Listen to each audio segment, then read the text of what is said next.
देखो एक दूसरे को। ग्रेट, हाथ नीचे कर लो। एंड देन अगेन देखिए, आपको एक बात और बताऊं, अगर कहीं भी कोई कुछ चीज गलत कर जाता है या गलत जवाब देता है या बोलता है, be thankful to that person, because उसकी वजह से तुम कुछ नई चीज सीख कर जाओगे। नहीं तो हम वैसे जनरली उल्टा करते हैं, we start laughing at that person, right? Don't do that, because you don't want that to happen to yourself. Am I right? बुरा लगता है ना कोई हम पे हंसता है, तो लगता है यार बता देता हंसने की बजाय, मगर हम क्या करते हैं, मौका नहीं छोड़ते हंसने का। Okay, we'll come to this also. So, my dear friends, again I'll ask a question. जब हम सबसे पहले पैदा होते हैं या कोई भी प्राणी पैदा होता है, कोई भी इंसान पैदा होता है, सबसे पहले हमें कैसे पता चलता है कि वो पैदा हुआ है? किस चीज से हमें पता चलता है कि वो पैदा हुआ? Can you raise your hand? मुझे ऐसे समझ नहीं आता। Can you please raise your hand? Very good, बताइए। उसका शरीर देखकर। Okay great, please sit down. और बताइए। हाँ बताइए। जब वो रोता है। वंडरफुल। और डीप जाइए, थोड़ा और डीप जाइए। हाँ प्लीज स्टैंड अप। हाँ जी, जब वो बताइए, come on, be wrong, let it be. इन दोनों को बीच में आ रहे। ओके, माँ के गर्भ से बाहर बच्चा दो स्थिति में आता है, सॉरी टू से। अगर उसमें जान ना हो वो तब भी आ जाता है, उसमें जान हो वो तब भी आ जाता है। Wonderful. What's your name? What's your name? Please clap for Sanju.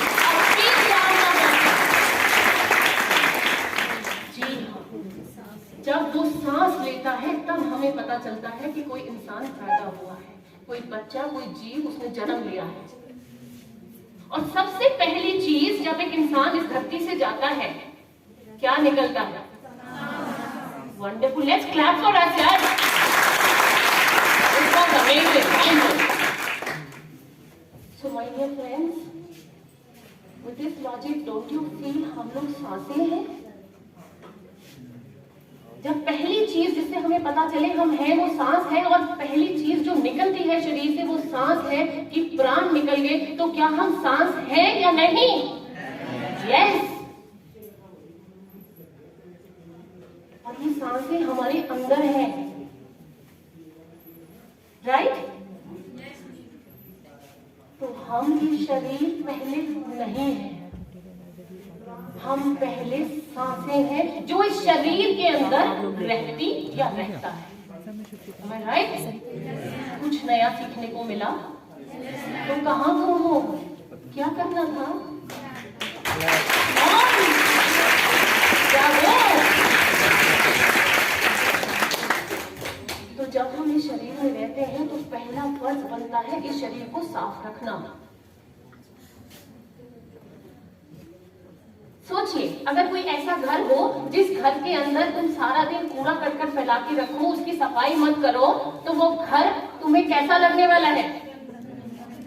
जोर से, मुझे ऊंचा सुनता है। क्या वो तुम्हें कुछ अच्छा देगा?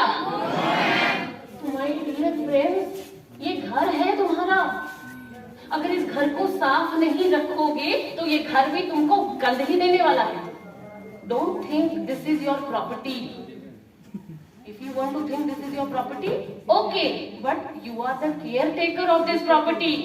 If you will not keep this property properly, this property will not give you what you are looking for. And this is not applicable only for your physical well-being, also your mental well-being.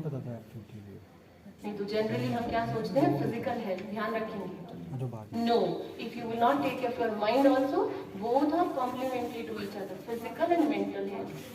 कहीं पर भी lag करोगे बस फिसल जाओगे। कुछ बातें बता के जाऊंगी तुम्हें कि अपनी मेंटल वेलबींग का ध्यान कैसे रखना। फिजिकल तो तुम्हें पता है, लेकिन वो पता है सिर्फ किताबों तक अगर ना रखो, जिंदगी में लागू करो तो this will be good for you. Take proper care of your hygiene. रोज नहाइए, रोज कपड़े चेंज करिए अपने, फ्रेश क्लोथ्स, रोज ब्रश करिए, प्रॉपरली टाइम पर सोइए, प्रॉपर टाइम पर खाएं, बिकॉज आपका खाना पीना सोना इज नॉट ओनली जस्ट जो नॉर्मल रूटीन में हमें करना होता है या हमारी बॉडी के लिए जरूरी है, फिजिकल बीइंग के लिए जरूरी है, ऑफ कोर्स आपकी मेंटल हेल्थ के लिए बहुत जरूरी है। बिकॉज जरा सा अगर आप सोएंगे नहीं प्रॉपरली टाइम पर, देखिए अगले दिन आपका स्वभाव कैसा होता है। Are you irritated? ओके, गुस्सा आता है, उसके बाद अगर कोई बार बार बुलाता है, आता है कि नहीं? चिढ़ जाते हैं, हम कहते हैं क्या है सारा दिन तब करते रहते हो, समझते हो, करते नहीं हो, हमारा तो दिमाग ही खराब है। Do we do that? और उसके बाद तो हमें बड़ा प्यार मिलता है उनसे वापस, मिलता है ना? मिलता है? नहीं मिलता। क्या मिलता है? जो तुम दोगे वही मिलता है कि नहीं? हाँ, ये जरूर हो सकता है कि तुम थोड़ा दो और वो ढेर सारा दे। अरे मर्जी है भैया, उसकी मर्जी है, तुम इतने में खुश हो, वो इतने में खुश है, लेकिन वो गलत नहीं है। तुमने अपनी नींद का ध्यान नहीं रखा, और जब कभी थोड़ा सा टाइम ऊपर हो जाता है खाने पीने का, घर जाके मम्मी या पापा या ब्रदर सिस्टर किसी ने कुछ कह दिया, या तो रोना शुरू कर दिया या चिल्लाना शुरू कर दिया। तुमको पता नहीं मैंने सुबह से कुछ खाया नहीं है, ये भी नहीं कोई देखता और पूछता भी नहीं मेरे से कि कुछ खाया कि नहीं, बस लगे रहते हैं सब अपनी बात, कोई ध्यान नहीं रखता, सारे पागल हो। और दूसरा बरसता है तू पागल है, तो उसकी गलती है क्या तुमने कुछ नहीं खाया? अपना ध्यान किसने रखना है? हाँ, तो प्लीज ध्यान रखना, ठीक है? अगर नहीं रखोगे और इसमें से कोई भी फैक्टर हुआ, प्यास लगी है, भूख लगी है, नींद नहीं पूरी ली है, तो समझ लेना कारण तुम हो, बाहर नहीं है। और अगर बाहर है तो डबल लेने के लिए तैयार हो जाना, सिंपल। M I right? प्यारी बात।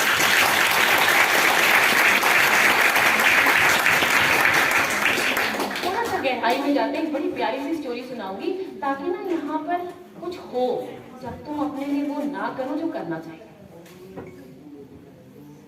सुनिए स्टोरी, थोड़ा ऊंचा सुनिए। Yes ma'am. ध्यान तो यही है ना? कहीं बाहर तो नहीं चले गए? वंडरफुल। एक गांव में एक मोची रहता था, बड़े अच्छे दिल का मोची था, सबसे बहुत प्यार करता था, सबका बहुत ध्यान रखता था। अच्छा, वहां से ना शहर बहुत दूर था, 2-2 दिन लग जाते थे वहां पहुंचने में। तो जाहिर सी बात है जितने भी लोग गांव में रहते थे सब अपने जूते चप्पल इस मोची से ही ठीक करवाते थे। एक दिन उस मोची के खुद का जूता फट गया। उसने कहा अच्छा मैं सुबह ठीक करूंगा। और हुआ क्या, जब वो सुबह उठा रोज की तरह उसका कमरा पूरा भरा हुआ था। उसने एक जूता उठाया तो देखा कि ये तो ना अगर इस इंसान का मैंने जूता ठीक नहीं किया तो ये अपने माँ बाप की दवाइयाँ कैसे लेकर आएगा। इधर इधर पानी में कुछ नहीं है, इधर बहुत कुछ है,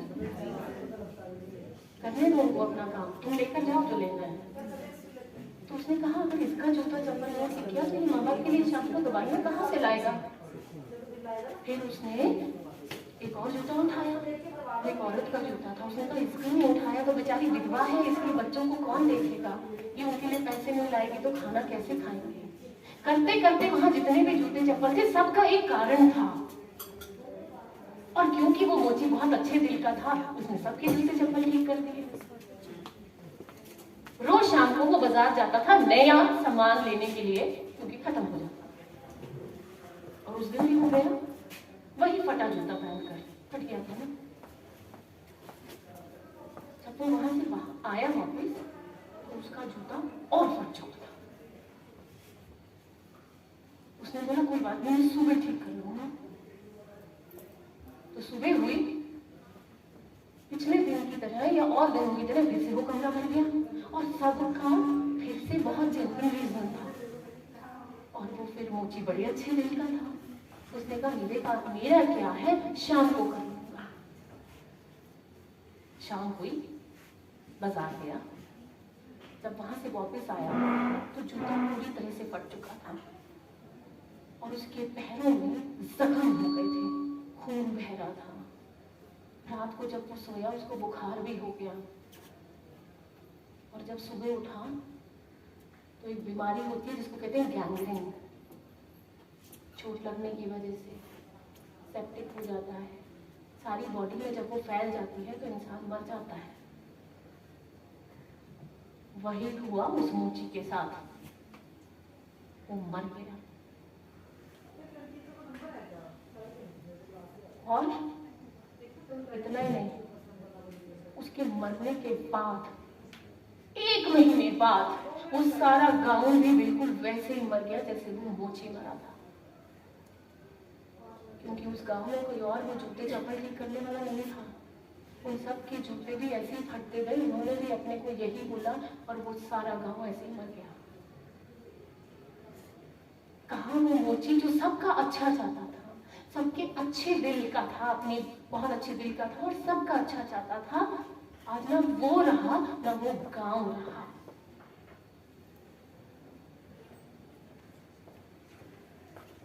सोचिए, वो एक दिन अगर वो मोची अपना जूता ठीक कर लेता वक्त निकालकर, तो आज वो भी जिंदा होता और सारा गांव जिंदा होता। Am I right? Yes, ma'am.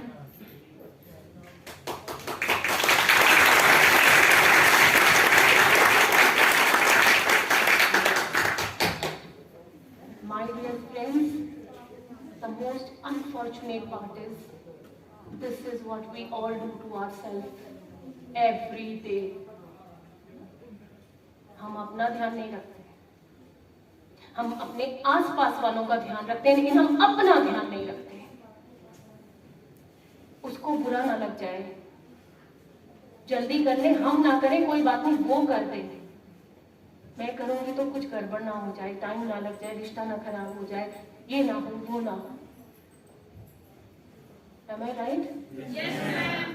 तो एक बात याद रखना, अगर खुद का ध्यान नहीं रखोगे, खुद से प्यार नहीं करोगे, तो बाहर कभी भी किसी को वो लव, वार्मथ, केयर और खुशी दे ही नहीं पाओगे जो तुम देना चाहते हो।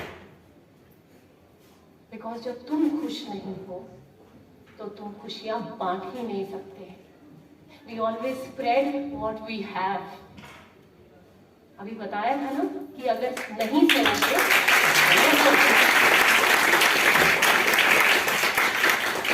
so take care of your mind, take care of your body. If you will keep yourself in a good mental and physical well-being, hygiene, health, मजाले नहीं, तुम कभी किसी को खुश रख ही ना सको। सिर्फ तुम्हारे पास बांटने के लिए फिर एक ही चीज होगी, खुशियां। यही मैं करती हूँ और यही मैं तुम्हारी करने आई हूँ।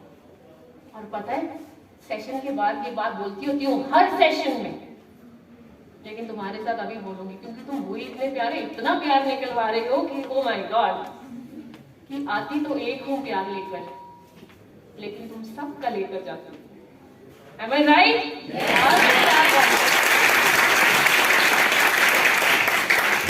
तो ध्यान रखिए कि जो भी बाहर, पहले तो जो आप अपने साथ करने वाले हैं वही डिफाइन करेगा कि आप बाहर किसी के साथ कैसा करोगे। And let me tell you, don't be so smart, because people know before you are doing it. हमें पता चल जाता है ना हमारे साथ चालाकी कौन कर रहा है। हमें ये भी पता चल जाता है कि हमें प्यार जेन्युइनली कौन करता है। क्यों? उसके मुंह पर तो नहीं लिखा, करेंगे दोनों जने वही चीज तुम्हारे साथ, लेकिन तुम्हें फील आ जाता है, right? Why? Because we are all energies. तो मैम कभी कहते हो सांसें हैं, कभी कहते हो एनर्जी है, बड़ी कंफ्यूजन है, आपको खुद ही नहीं पता क्या है हम। So there is the difference. हाँ, हम सांसें हैं जिससे हम दिखते हैं, लेकिन हमारे अंदर एनर्जीज भी हैं। हम इस एनर्जी से ज्यादा कम्युनिकेट करते हैं। आई एम श्योर जब हमने से सबको आप लोगों ने आते हुए देखा, आई एम श्योर हमारे बिना कुछ कहे आप हमारी एनर्जीज को समझ गए थे। कोई हमें जब मिलता है हम उसको कैसे ग्रीट करते हैं, या हम उसको देखकर भाग जाते हैं, या हम कुछ नहीं बोलते हैं। Remember, It's never about the other person. It's always about you. आपके अंदर कितने अच्छे संस्कार हैं, कितनी अच्छी वैल्यूज हैं, कितना कॉन्फिडेंस है. Everything speaks about you. So I would say, whenever you are meeting somebody, anyone I would say, I would not only say कि आपने बड़ों को मिल रहे हो या बड़े वो किसी भी फॉर्म में है, रिश्तेदारों में है, फ्रेंड्स में है, स्कूल में है, everybody, whosoever you meet, go and greet that person. मिलो, because उसका मिलना तुम्हें डिस्क्राइब करेगा, उसको नहीं करेगा. बहुत बार हम उस सिचुएशन से निकल जाते हैं जब हमें कोई दिखता है, कहते हैं, "ओ, चुप जाओ." इसको ये तो सत्या आया हुआ है, वो तो पीछे हट जाता है. Then remember, it's not about her or him, it's about you. You go, you do जो तुम्हें करना है, and then you गप्पे मत मारो, but at least do what is needed to describe yourself. ठीक है? तो अपनी पहचान अपने हाथ, अपनी पहचान अपने हाथ.